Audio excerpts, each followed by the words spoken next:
मुंडका में भारतीय जनता पार्टी की एमसीडी के भ्रष्टाचार के कारण जो आग लगी बिल्डिंग में, उसमें कई लोगों की मौत हुई।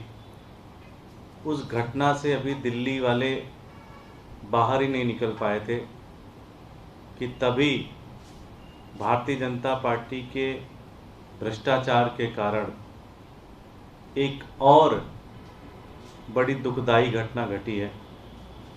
नरेला विधानसभा के अलीपुर इलाके में कल एक इल्लीगल गोदाम के गिरने से 5 लोगों की मौत हो गई और 8 लोग गंभीर रूप से घायल हैं। मैं इल्लीगल क्यों कह रहा हूँ? क्योंकि इस बिल्डिंग, इस गोदाम की शिकायत हमारे वहाँ के विधायक शरद चौहान जी ने कई बार कहा, वो भी डिटेल में आपको पूरी बात बताएंगे। स्थानीय नागरिकों ने किया उसकी शिकायत, और सबसे बड़ी बात है कि खुद एसडीएम साहब ने उस पूरे गोदाम की शिकायत की और कहा कि ये पूरा गोदाम इल्लीगल है। भारतीय जनता पार्टी की एमसीडी को उन्होंने इन्फॉर्म किया और कहा कि ये पूरा का पूरा गोदाम इल्लीगल है, इसके ऊपर आप तुरंत कार्रवाई करें। अगर आप कार्रवाई नहीं करते हैं तो किसी भी तरह की अनहोनी घटना घट सकती है। लेकिन फिर भी भारतीय जनता पार्टी ने इसके खिलाफ कोई कार्रवाई नहीं की। मैं हमारे नरेला से विधायक शरद चौहान जी से कहूँगा कि सिलसिलेवार तरीके से इस पूरे घटनाक्रम में लोगों का, इनका क्या संघर्ष रहा है, वो एक बार पूरी बात बताएं।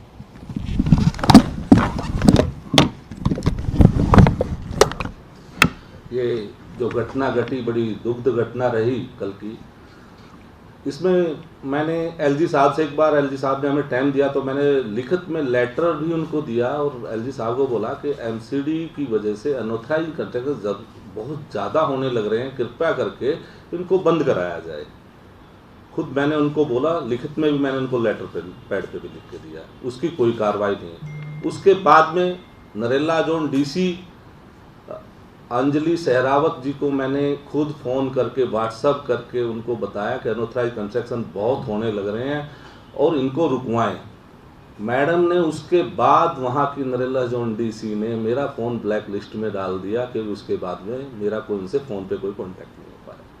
तो मैं यही कहना चाहूँगा कि अनऑथराइज में जो बीजेपी की एमसीडी सरकार, हमारी एलजी की सरकार जो कर रही है, इतना अनऑथराइज और इस तरह की दुखद घटनाएं अगर नहीं रोकी गई, अभी दुर्गेश भाई ने बताया मुंडका की घटना थी, अब ये एक नरेला की घटना, ऐसी होती रहेंगी और ये करप्शन इसी तरह बढ़ता रहेगा अगर इस तरह नहीं रोका गया।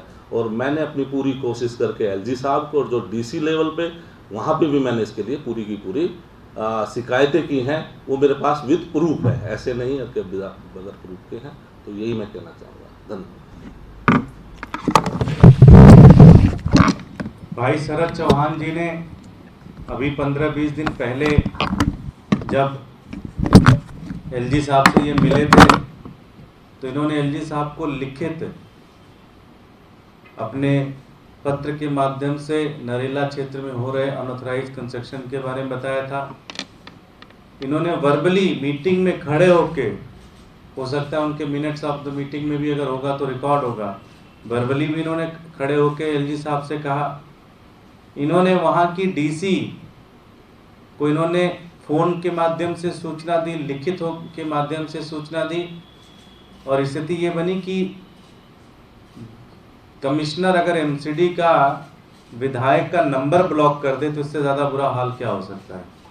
उन्होंने नंबर ही ब्लॉक कर दिया क्योंकि ये लगातार उनको बता रहे थे कि इससे घटना घट सकती है, क्योंकि स्थानीय नागरिक लगातार इनके पास पहुंच रहे थे और कह रहे थे कि इसको रुकवाओ किसी तरह से।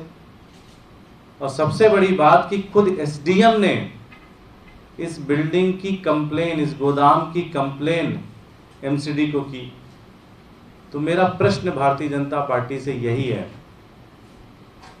कि आपने इस अनऑथराइज जो गोदाम बन रहा था इसको क्यों नहीं रोका।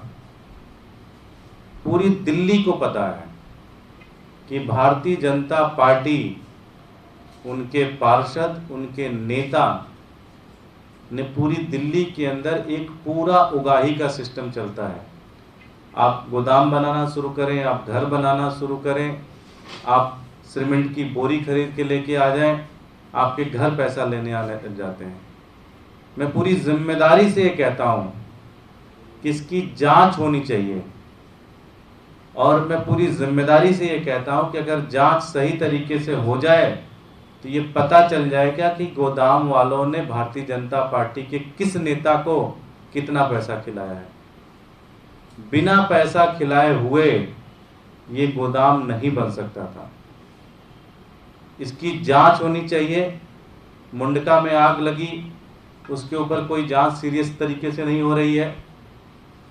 इसी तरह से और भी बहुत सारी चीज़ें हो रही हैं दिल्ली के अंदर। बहुत सारे अनऑथराइज्ड कंस्ट्रक्शन होते हैं, एमसीडी उसमें साथ नहीं देती है जांच के अंदर, और हर बार भारतीय जनता पार्टी के नेता बच निकलते हैं।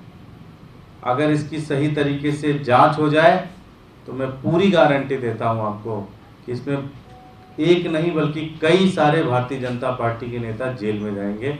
ये जो 5 लोग मरे हैं, जो 8 लोग घायल हुए हैं, इनके खिलाफ क्रिमिनल कार्रवाई होनी चाहिए भारतीय जनता पार्टी के नेताओं के खिलाफ। इन सब के ऊपर 302, 307 के अंदर मुकदमा दर्ज होना चाहिए और इन सब लोगों को जेल भेजना चाहिए।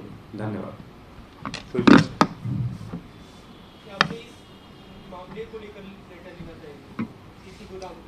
एक प्रीफिक्स एक के लिए नहीं, जब वहाँ काम 10 चल रहे हो तो आप 10 के लिए बोलोगे, तो आप यही बोलोगे ना अनऑथराइज बहुत काम चल रहे हैं। सब इनका सब चीज़ों का जिक्र था कि बहुत अनऑथराइज काम चल रहे हैं, इनको बंद कराए, इनको डेमोलिशन किया जाए। अभी भी अगर आप उस एरिया में चले जाएंगे तो इस गोदाम के अलावा भी कम से कम 50 और जगह बड़े वेयर हाउस बनने लग रहे हैं, बन रहे हैं जहाँ पे इस तरह के काम हो रहे हैं, जिनका कोई नक्शा नहीं पास है, कोई ऑथराइजेशन नहीं है, कोई लीगल चीज़ें नहीं है। और हम अभी भी कहते हैं कि उसको करिए, नहीं तो अभी भी आप बहुत बड़े हादसे फिर भी हो सकते हैं। धन्यवाद।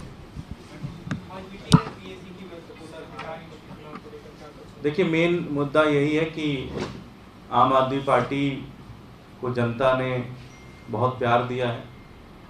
दिल्ली के अंदर हमारे 62 विधायक हैं, पंजाब के अंदर हमारे 92 विधायक हैं, हमारे सांसद हैं वहाँ पे, दिल्ली से हमारे राज्यसभा सांसद हैं, गोवा के अंदर हमारे विधायक हैं। तो आने वाले चुनाव, जो राष्ट्रपति चुनाव है, देश के लिए बड़ा महत्वपूर्ण चुनाव है, राजनीतिक रूप से बहुत महत्वपूर्ण है, आर्थिक रूप से बड़ा महत्वपूर्ण है, सामाजिक रूप से बड़ा महत्वपूर्ण है। तो आम आदमी पार्टी इस चुनाव में क्या रुख रखेगी, आम आदमी पार्टी किस कैंडिडेट को समर्थन करेगी, इसके ऊपर आम आदमी पार्टी की जो हाईएस्ट डिसीजन मेकिंग बॉडी है, पॉलिटिकल अफेयर कमेटी, उसकी बैठक है 12 बजे, और जो भी निर्णय होगा हम आप लोगों को उसके बारे में सूचित करेंगे।